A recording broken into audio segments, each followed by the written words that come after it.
Buat macam kepung gitu ha. Macam tu lagi. Kepung ni tolong jangan buat lah. Kita menyusahkan orang lain. Sebab okey, asalnya nilai jiwa kita dengan nilai jiwa orang lain nilainya sama di sudut agama. Sebab tu kalau kita lapar, haram kita makan orang lain. Kita tak boleh makan orang lain sebab tidak ada dalil yang kata jiwa aku lebih daripada engkau. Oh, engkau kurang alim, aku alim sikit, biar aku makan kau. Tak boleh. Sebab nilai jiwa sama. Kalau kita tak mau menyusahkan jiwa kita, boleh. Tapi dengan syarat jangan menyusahkan orang lain. Jadi nak jaga, bolehlah suami jaga isteri masing-masing. Ataupun kalau suami tak cukup kuat, isteri jaga suami masing-masing. Kau hilang apa kan. Jadi ataupun anak seorang jaga. Jangan ramai-ramai sehingga menyusahkan orang lain. Kita buat blok ni macam apa orang kata, macam road block kan. Orang nak masuk tak boleh, keluar tak boleh. Itu menyusahkan orang. Lagi teruk daripada debat. Berdebat pun Allah tak bagi ketika haji. Berdebat sekadar cakap mulut dua orang je. Apatah lagi kita menyusahkan orang lain. Jadi elakkan benda ni. Terutamanya saya ingat bulan 2 bulan ni tak ramai orang. Jadi cuba elakkan. Tak boleh nak bersesak-sesak dengan orang. Buat apa? Ummu Salamah minta izin dengan Nabi. Aku tak boleh nak sesak, buat apa? Nabi kata, tawaf di belakang. Tawaf di belakang jauh daripada orang lain. Kalau tak mampu nak sesak. Yang ni duduk belakang tak mau nak bersesak. Lepas tu kepung menyusahkan orang lain. Jadi kita jangan buat benda tu sebab kita menyusahkan orang. Start daripada Hajarul Aswad, 3 pusingan pertama. Untuk lelaki, 3 pusingan pertama dia lari anak. Kalau perempuan, mengikut sebahagian ulama mazhab Syafi'i, dia jalan macam biasa je. Laki yang bawa perempuan, dia jalan macam biasa jugalah sebab dia nak jaga perempuan tu. Tapi 3 pusingan pertama lari anak. Para ulama menyebutkan di antara benda yang afdal kita buat, kita kecilkan langkah kita. Sebab setiap anak langkah kita Allah kira pahala. Jadi banyakkan langkah kaki kita ketika kita tawaf. Pusing. 1, 2, 3. Macam mana?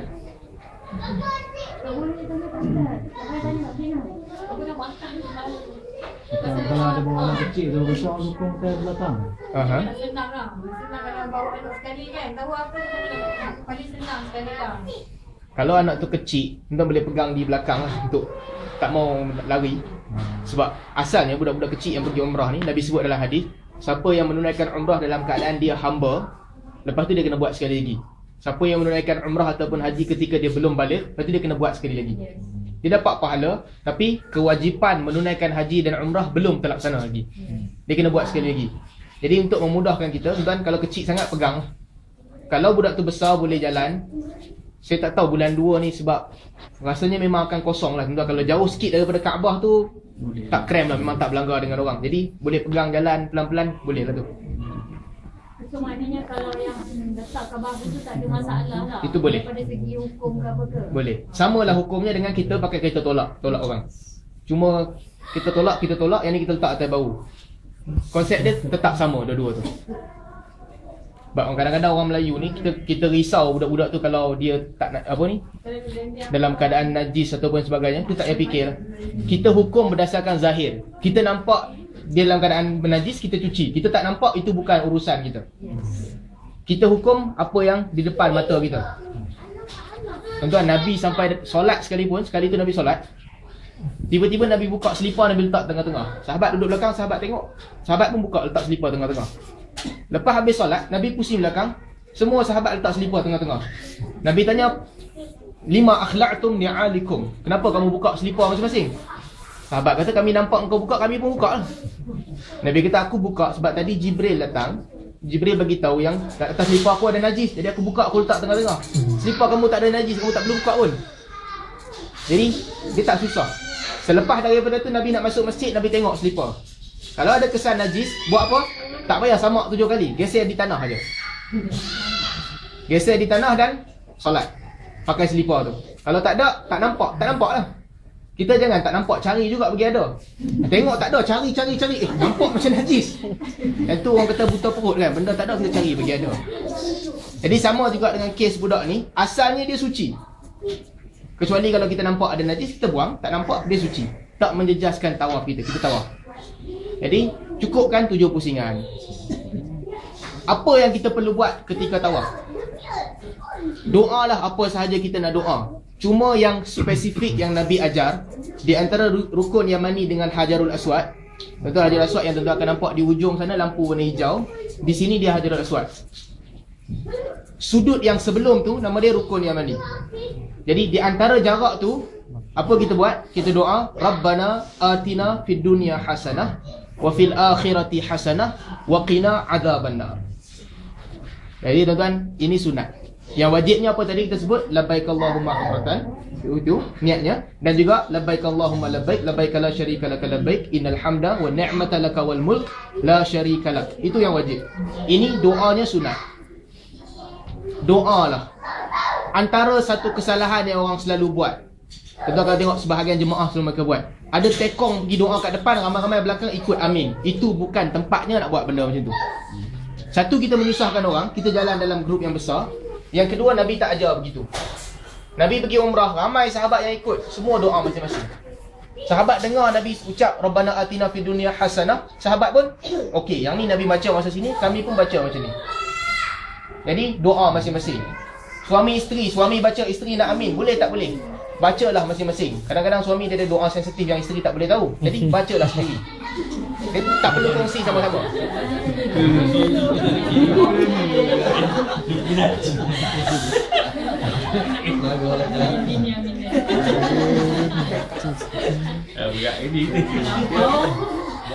Kadang-kadang clash doa kan. Dia clash doa. Yang belah ni minta nak, belah tu tak nak. Dia kira doa siapa kuat lagi.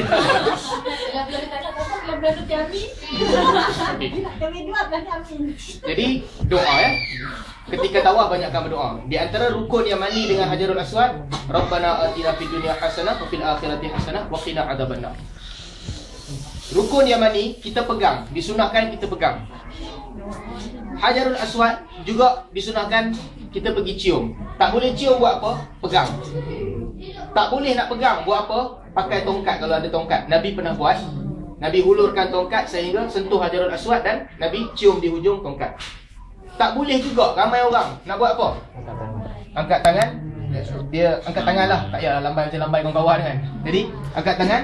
Sebahagian riwayat sebutkan Bismillah Allahu Akbar. Tapi hadis yang sahih disebutkan Allahu Akbar. Angkat tangan kanan. Jadi Hajarul Aswad duduk sebelah sana. Kalau kita tak nampak Hajarul Aswad, tengok lampu tu, satu line. Nampak lampu Hajarul Aswad, Allahu Akbar. Juga sunnah. Selupa angkat tangan tak payah patah balik. Jalan je. Nanti round lagi satu angkat tangan. Di rukun Yamani tak perlu angkat tangan. Boleh sentuh, tak boleh sentuh, tak perlu.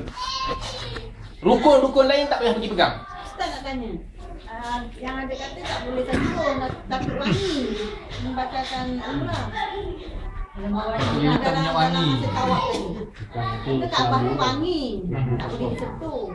Takut Kena minyak wangi. Menyentuh Hajarul Aswad memang wangi. Itu antara satu mukjizat yang Allah turunkan lah. Tuan kalau fikir logik akal, beribu bangsa pergi cium kan, patutnya tak wangi, tapi tiba-tiba dia wangi. Jadi mukjizat yang Allah bagi. Dalam kes tu kita sentuh juga. Sebab satu, pertama, niat kita bukan nak bagi wangi. Niat kita nak sentuh. Yang kedua, Nabi buat benda tu dan kita buat. Jadi atas bermakna tak batal lah kita punya tawaf tadi tu, tak batal. tak batal. Bahkan sunnah kita sentuh Hajarul Aswad ataupun cium Hajarul Aswad, itu sunnah. Wangi ke ataupun kadang-kadang bau tak bau wangi ke, itu tak penting. Yang penting sunnahnya kita cium. Kalau yang macam kata rukun yang mani tu, yang kain Kaabah tu dia wangi minyak wangi tu macam mana?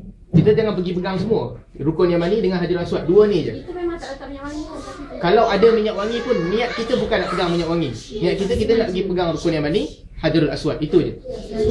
Aha. Benda-benda lain perlu tak? Orang pergi sapu makam Ibrahim apa semua, itu tak ada. Itu bukan sunnah. Tak payah dia makam dia duduk elok, masa tu kita tak payah kata pergi sapu. Jadi dua ni yang kita sentuh, yang lain kita pusing. Ketika tawaf, 7 pusingan. Habis kita tawaf, apa kita buat? Jadi selesai daripada tawaf, Nabi SAW habis 7 pusingan, Nabi pergi ke Hajarul Aswad dan sentuh semula. Ataupun dalam sebagian riwayat disebutkan Nabi solat 2 rakaat, kemudian Nabi pergi dan sentuh. Kadang-kadang keadaan dia mungkin tak mengizinkan, cuma yang kita boleh buat, solat 2 rakaat di belakang makam Ibrahim. Makam Ibrahim kedudukannya dekat dengan Hajarul Aswad, di belakang. Kalau tak dapat duduk betul-betul di belakang, jauh sikit boleh. Angle lari sikit kiri ataupun kanan pun boleh. Solat 2 rakaat. Sahabat dengar Nabi baca. Ketika solat tu Nabi baca, rakaat pertama, Qul ya ayyuhal kafirun. Rakaat kedua, Qul huwallahu ahad. Solat 2 rakaat. Itu sunnah. Lepas habis tu